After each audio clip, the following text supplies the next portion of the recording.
Monsieur le ministre, ces dernières années, et notamment depuis la présidence Macron, la France a connu un grave recul des libertés individuelles et collectives.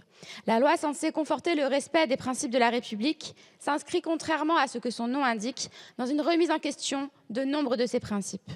La notion de séparatisme, qui est la pierre angulaire de ce texte, est problématique. Elle est utilisée pour cibler des populations spécifiques, en particulier la population de confession musulmane. Ce n'est d'ailleurs pas pour rien que cette loi a été adoptée en 2021, quelques mois après la scandaleuse dissolution du CCIF. Cette nouvelle forme d'inquisition ne permet pas de lutter contre le séparatisme, mais alimente au contraire une défiance de plus en plus grande.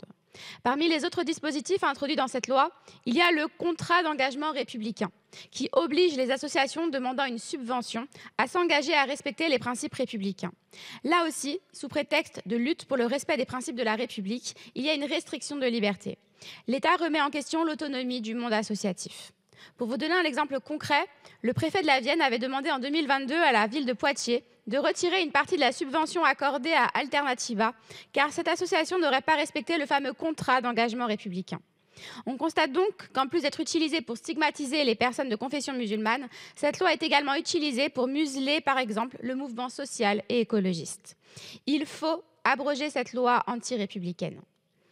Que comptez-vous faire, en revanche, pour lutter contre les vrais ennemis de la République et par là même contre le séparatisme de ceux qui promeuvent dans la presse bolloréenne la guerre de civilisation, ou encore contre le séparatisme des ultra-riches qui n'ont de cesse de remettre en question les principes inscrits dans la devise de notre République, la liberté, l'égalité et la fraternité?